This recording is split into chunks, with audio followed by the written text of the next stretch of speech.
I did have a dance planned for that intro song, by the way. It was going to be It's Not Unusual by Tom Jones, but completely bottled it. In rehearsals, I was so out of breath I couldn't talk for about 5 minutes, so it wouldn't be any good. But later tonight with Alison, I will do a dance made famous on Strictly Come Dancing by the beautiful couple, Anne Widdecombe and John Sargent. It's the one when Anne Widdecombe comes from the ceiling on a hoist. Don't worry, the rugby team are coming to help me pick Alison up, so we'll be fine. Anyway, welcome to everybody here today. Bye-bye, Alison. Someone said that marriage is like a deck of cards. In the beginning, you need a diamond and 2 hearts, but after a few years, you wish you had a club and a spade.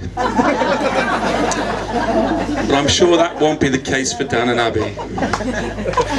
One thing that came to mind today when we were in the ceremony, the vicar said that Dan and Abby should say to each other, wow, wow, every time they see each other.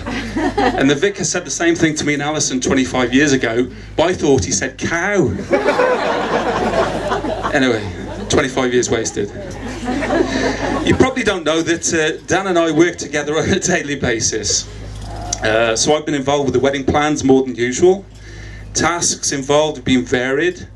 Sealing the invitation envelopes with wax, getting 3rd-degree burns, and practicing our speeches for the last 12 months have been fantastic. But I'm really going to miss it now the day's here. I can tell you things were a lot different in my day. I proposed to Alison on the spur of the moment because the rings and the jewellers were cheap. That's how bad it was in them days.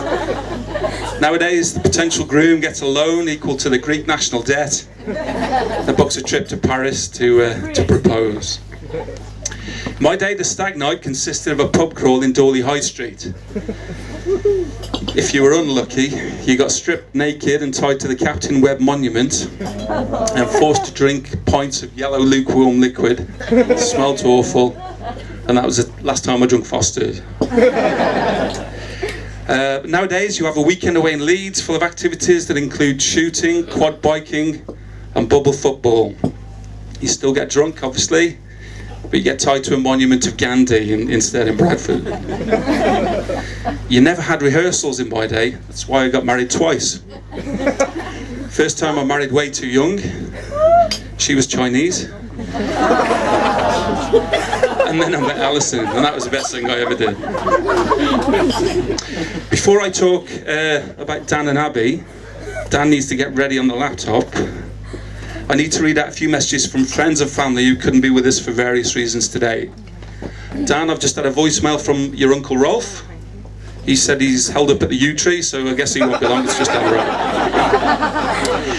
But now I have a recorded message from Dan's grandfather Ian. It was my idea that Ian should introduce Harry Connick Jr. singing Danny Boy. I think it's a beautiful song. It reminds me of Daniel when he was young.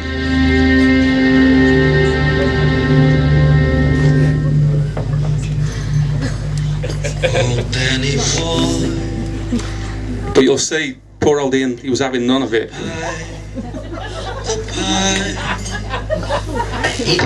Why? It's an Irish thing and I don't like it.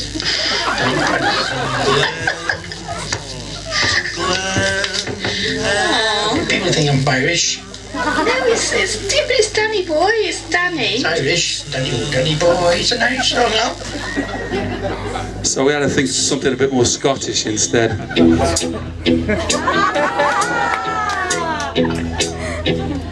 Dear Dan and Abby, so sorry I can't be with you both on this your special day.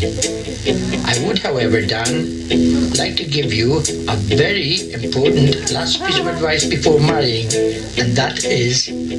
My advice to you, if you want to lose a bit of weight, don't eat anything that comes in a bucket.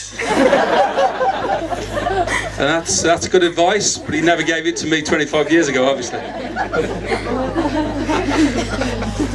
Right, over to the lovely couple. The first time I met Abby, I said to Dan that she was the one for him.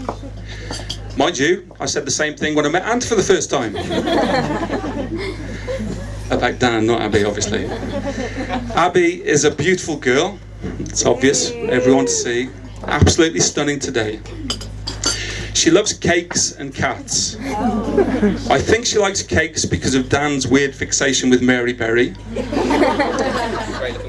And she shares a passion for cats with the Pope, who I read the other day is in fact a cataholic. Catholic. But I do have some advice for Abby. The last wedding we attended was when my daughter Tony married Mike, and I remember Mike saying that he heard daughters grow to look like their mothers, and he was looking and a-liking.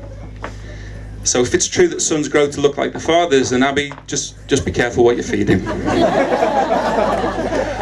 I used to be thin, but we went on a ballooning holiday and I put on 4 stone. But at least anorexia is beaten once and for all, so that's good. And what can I say about Dan? Well, I always say there are 3 kinds of people. Those that can count and those that can't. Well, you can certainly count on Dan. He's sensitive, trustworthy, wise beyond it. We picked different words here, so that's good. Wise beyond his years and totally reliable. He is my right-hand man, son, best friend, and fellow Leeds fan.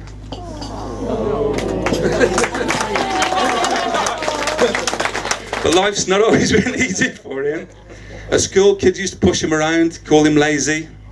He loved that wheelchair. And he struggled with maths and English. He can't count the times he failed his maths exam. But I said to him, look, so what if you can't spell Armageddon? It's not the end of the world. Even the teacher used to hit him with a camera, and he still has flashbacks to this day. Anyway, Dan, Abby, I wish you both all the happiness in the world. In your new life together, you're both very special people and deserve everything that's good in life. I asked your mum the other night to write something that was important and loving, because I couldn't think of anything to and she wrote a poem, but I think she's going to save it to a later point. But one nice thing, the best thing perhaps I've ever heard about you, was Abby's mum, Sharon, said to us yesterday, sitting on that settee, that if she could design a husband for her daughter in the whole world, it would be Dan. So well done. So if you'd just like to raise your glasses, toast, bride and groom, Dan and Abby. Before I pass the mic, do you want to get yourself ready on here? I would just like to thank the caterers and the bar staff for everything they've done today, and the marquee people who are not here. Really appreciate it. The weather's kind of been kind, so thank you. Thanks again if you can hear at the back.